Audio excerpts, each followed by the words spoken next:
दोस्ती करो और तुम कहोगे हमें क्लर्क बना दो, पहले क्लर्क बनने के लिए बैठे हैं क्या? अरे जब हमारी मुख्यमंत्री से दोस्ती है तो भाई किसी बड़ी पोस्ट पर लगाओ, और राजनीति में उतारना है तो कहीं का विधायक बनाओ। तुम गाँव के पार्षद बन जाओ तो एक कोई बड़ी बात थोड़ी ना। ऐसे ही तीर्थंकर की सेवा में है तो हम कहेंगे भगवान मुझे भी तीर्थंकर नहीं तो कम से कम केवली तो बनाओ, केवल ज्ञानी। और भगवान कहते हैं कि ज्ञानी तुम्हारे पुरुषार्थ पर ही निर्भर है, तुम्हें क्या बनना, तुम्हारे भाव और संस्कार तुम्हें महान बनाएंगे।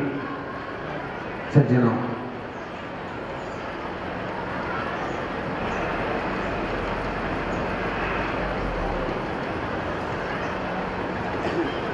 इस पंचदान महोत्सव से बहुत सी चीजें सीख के जाने जैसी है। पार्श्वनाथ स्वामी अनंत गुण पालिए, यदि हमें 2-4 गुण भी आ गए तो हमारे यहाँ आना सार्थक होगा। सबसे पहला गुण तो ये आना चाहिए, सहनशीलता। कौन सा गुण? बोलो जोर से। कौन सा गुण आना चाहिए? क्यों? क्योंकि पारसनाथ ने शुरुआत ही इससे की है। कमच कहता है पहले बदनाम कराया, अब बुलाने आया है, भाग जा भाग जा भाग जा। मरुभूति कहता है भाई घर चल। इतना सहन किया और अंत का उसने मार डाला तो भी कोई जवाब। हम इतना ना करें तो भी अपने व्यवहार में थोड़ी सहनशीलता रखें। ये हमारे पतिदेव हैं, कोई बात नहीं। 2 शब्द ही ना बोलेंगे तो कौन बोलेगा? माताओं विचार, ये हमारी श्रीमती है, पूरा घर संभालती है। दिन भर की झुंझलाहट में शाम को 4 शब्द सुना दिए तो क्या बिगड़ गया? ये हमारी माता जी हैं, जिनने हमें पाला पोसा बढ़ा किया। ये पिताजी हैं, जिनने पसीने की कमाई से मुझे योग्य बनाया। ये दादाजी हैं, ये पड़ोसी लोग हैं, ये मित्र हैं। अगर मैं इनकी छोटी छोटी बातों पर उगलने लगूंगा तो मुझसे बड़ा बेवकूफ और कौन होगा? अरे जब इनकी नहीं सुन सकता तो दुनिया की क्या सुनूंगा? यानी प्रयास करके हम अपनी पहचान वालों और पास वालों से ही ज्यादा खिट्टे होते हैं, नहीं होना चाहिए। दूर वालों से हम कोई खास दुश्मनी नहीं रखते, पास वालों से रखते हो। क्यों रखते हो भाई? पास वाले लोग तो आपको प्रेम करने के लिए मिलेंगे और तुम उनसे दुश्मनी रखते हो। पड़ोसी तो कभी भी काम आने के लिए है, उससे ही मनमुटाव रखते हो। गांव तो अच्छे से मिलजुल के रहने के लिए है, तुम गांव में ही उधम करते हो। नहीं, सबसे गुण पहला लाऊंगा, कौन सा? सहनशीलता, क्षमा, फिर सदाचार, शाकाहार।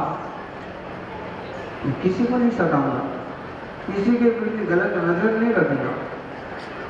लेकिन सब कुछ संभव है, यानी सावधानी से काम। और भगवान से जब प्रार्थना करते हो तो अपने लिए तो दुनिया मांगती है। देख लो, लोग हाथ फैला फैला करके, हे प्रभु मुझे ये दे दे, या खुदा सारी धरती मेरी झोली में डाल दे।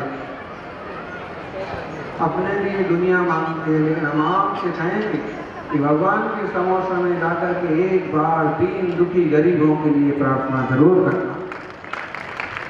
कोई भूखा ना सोए, कोई बीमारी से ना मरे, किसी के ऊपर संकट ना आए। हे भगवान, किसी के परिवार नष्ट ना हो, कोई आतंक ना हो, चक्रवात ना आए। कैसे दुख होते हैं हे प्रभु, कसाई खाने ना खुले, पशुओं को भी तकलीफ ना हो। ऐसी भावना, एक प्रार्थना सिर्फ आधे मिनट में जो शुरू में आपने प्रार्थना की कि मेरा कल्याण हो, मेरा उद्धार हो, उसके बाद इतना सा और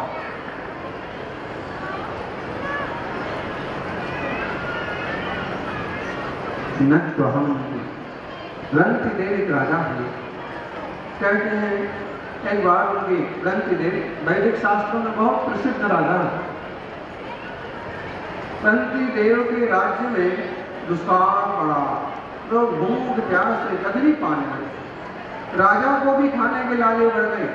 एवं संयोग की बात कि एक बार राजा को एक रोटी मिली।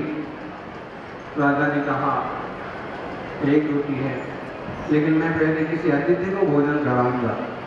हमारे देश की परंपरा रही कि पहले अतिथि को भोजन कराना, गुजरात है पहले आहार देना। कोई श्रावक गण बाहर से पधारे हैं, कोई भूखे लोग हैं, भोजन देना। आज की रोटी ब्राह्मण को दी, इतने में गुस्सा आ गया, भौंक रहा था, भूख के मारे उसका पेट गुजरा, आधी ऐसे आधी गुस्सा को दी। इतने में एक अस्पृश्य आ गया जिसे लोग शूद्र कहते हैं। वास्तव में सबसे ज्यादा शूद्र तो हमारी खोटी भावनाएं हैं। खोटी भावनाओं को मिटाओ, दुनिया में कोई शूद्र नहीं है। भूख के मारे गिड़गिड़ाने लगा, मैंने 3 दिन से कुछ नहीं खाया। राजा के पास एक टुकड़ा था, भाई ने खाया। उसके हाथ में जैसे टुकड़ा गया, उसका सारा रूप बदल गया और देवता के रूप में प्रकट हो गया। उसने कहा महाराज हम प्रसन्न हुए, तुम्हारा प्रेम, तुम्हारा अतिथि सत्कार, बोलो क्या चाहिए तुम्हें। ऐसे दुर्भिक्ष में भी तुम दान कर सकते हो। जो लोग दान कर रहे हैं उनका दिल देखो।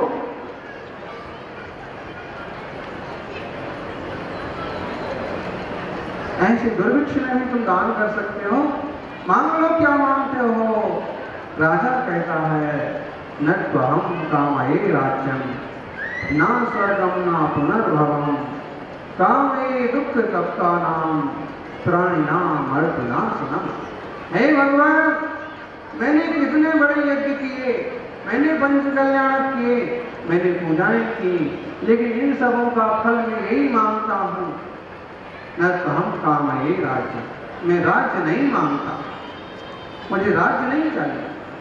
ना स्वर्ग ना पुनर्भव, ना मुझे स्वर्ग चाहिए और ना मुझे पुनर्भव चाहिए। मुझे मोक्ष भी ना मिले तो भी चलेगा। फिर क्या चाहिए तुम्हें? दुख तप्ता नाम प्राणिनाम मर्तिनाशनम। दुख से दुखे जीवों के दुखों को मिटा दो, इसके अलावा मुझे कुछ नहीं। दूसरे के दुख को देख करके जो दुखी हो जाए सज्जन तो वही है। अरे बकरी की आवाज सुनकर के भी, पंछी की चीख सुनकर के भी इसको क्या तकलीफ है? इसे पानी पिलाओ, इसे छाया में बांधो। जीव है, आज ऐसी पर्याय में, पराधीन पर्याय में है, और तुम समझदार लोग भी ना उनकी सेवा सुरक्षा करोगे तो कौन करेगा? सज्जनों, सब जीवों के प्रति दया। अरे श्री राम का जीवन देखो, बाण लगा है क्रौंच को, बाण लगा है जटायु को, पक्षी को तड़प रहा। क्षण भर को सीता को भूल करके पक्षी को संबोधन करने लगे, हे पक्षी सावधान हो जा, देह तेरा नहीं है, छूट रहा, तू शांति से मरण कर। ये इसलिए भगवान कहलाते हैं और इसलिए मंदिर मंदिर पूजे जाते हैं। पारसनाथ गंगा किनारे गए हैं, लक्कड़ जल रहे हैं, नागनागिन जल रहे हैं, अहो तपस्वी। वही कमटका जी जो अभी महिपाल है, जो सन्यासी बना है और जो भ्रष्टावस्था का नाना है। देखो तो होनहार ऐसी विचित्र है कि पोता तो तीर्थंकर और नाना नाना बोलो आजा आजूबा ऐसे हैं। खोटे तपस्वी संबोधित किया, हे तपस्वी सांप क्यों जलाते हो? तपस्वी को क्रोध आ गया। झूठे तपस्वियों को क्रोध आते देर नहीं लगती है, और सच्चे तपस्वियों को कितना भी क्रोध दिलाओ, क्रोध कभी आता क्यों? जान लिया क्रोध विभाव है, क्षमा स्वभाव। जो मेरा है वही रहने दो, पराया मुझे नहीं चाहिए। कहाँ है सांप? देखो, लक्कड़ चीरा सांप निकले, दयालु प्रभु नमोकार सुनाने लगे। बोलो बोलो, एक राजकुमार को तुच्छ जीवों की सेवा करने की जरूरत पड़ी?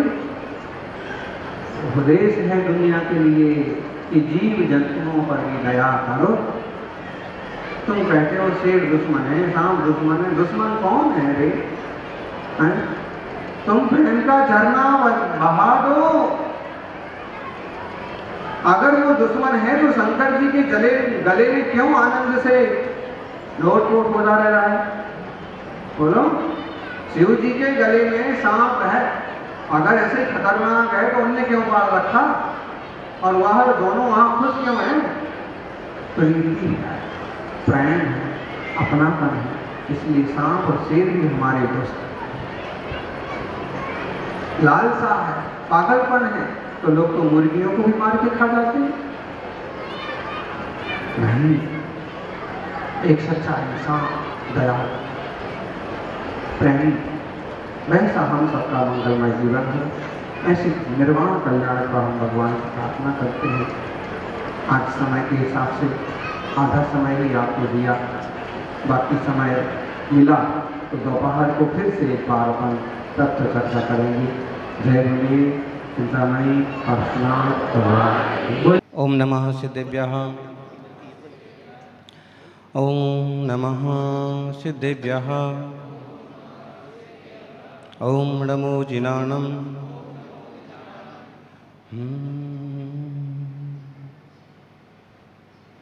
जय मंगल भूदाणम विमलाणम दानदर्शनमयाणम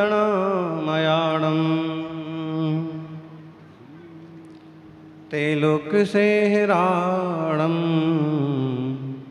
नमो सया सब सिद्धाणम।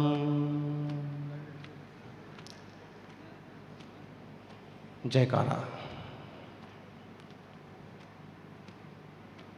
आदिम तीर्थेश्वर आदि विधाता देवादिदेव महादेव आदिनाथ भगवान की, वर्तमान जिन सत्संग वर्धमान महावीर भगवान की, आचार्य श्री आदि सागर जी महाराज की, आचार्य श्री महावीर कीर्ति जी महाराज की, तपस्वी सम्राट गुरुदेवाचार्य श्री सन्मति सागर जी महाराज की।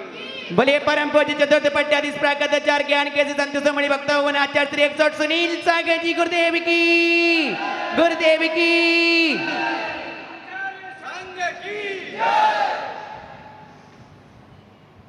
जीवन में तकलीफ उसी को आती है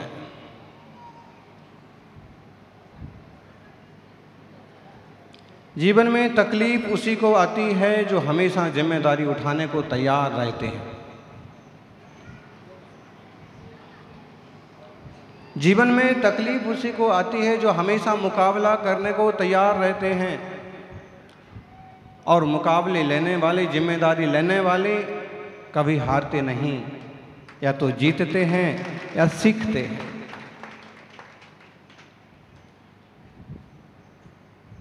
तकलीफ आ जाए तो हारना नहीं है, या तो जीतना है या सीखना है। हम लोगों को देखते हैं कि अक्सर कर लोग टूट जाते हैं, अक्सर कर लोग गलत रास्ता अपना लेते हैं, और कई बार तो हत्या और आत्महत्या तक पहुंच जाते हैं। जबकि जीवन हारने के लिए नहीं है, जीवन जीतने के लिए है। और जो लोग मुकाबला करना जानते हैं, जिम्मेदारी लेना जानते हैं, वे सफलता जरूर पाते हैं। और उसका उदाहरण आपके यहाँ का विधान थोड़े समय में बहुत अच्छा रूप दिया, जिम्मेदारी ली और कठिन काम भी आसान हो गए। जिंदगी में कभी भी किसी भी क्षेत्र में कितने भी मुकाबले आ जाएं, कितने भी समस्याएं आ जाएं, लेकिन टूटना नहीं। एक निश्चित फैसला करना, निर्णय करना और निर्णय पर अटल रहना। बहुत लोग होते हैं जो दुनिया के डर से अपने फैसले बदल देते हैं, बहुत लोग होते हैं जो दुनिया के डर से अपने फैसले बदल देते हैं, लेकिन थोड़े लोग ऐसे होते हैं कि जो अपने फैसले से दुनिया बदल देते हैं।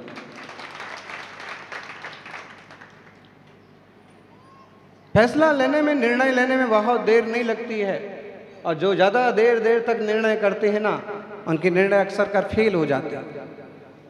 दीर्घ सूत्री विनश्यति, समय से समझौता करना सीख लो, पंडित जी का सूत्र है।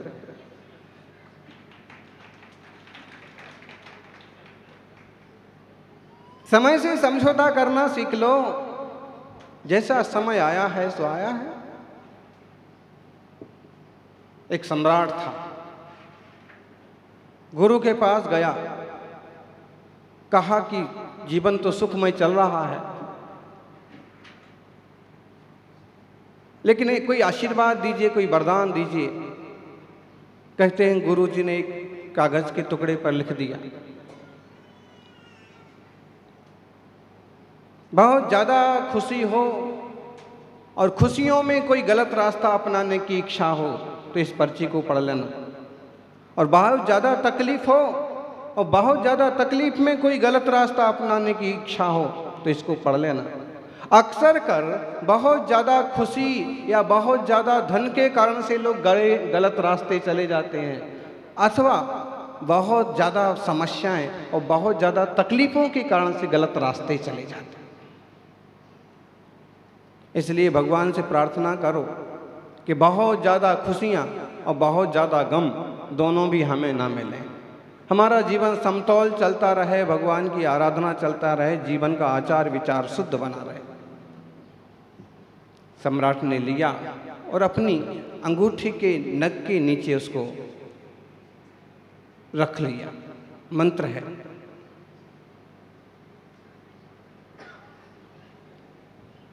संस्कार थे इसलिए सुख में तो नहीं भटका, लेकिन एक समय ऐसा आया कि युद्ध के मैदान में उसकी पराजय हो गई, भाग करके जंगल में छुपना पड़ा, तो भी सैनिक ढूंढ रहे हैं और उसे लग रहा है कि अब तो मर जाना चाहिए, अब तो आत्महत्या कर लेना चाहिए।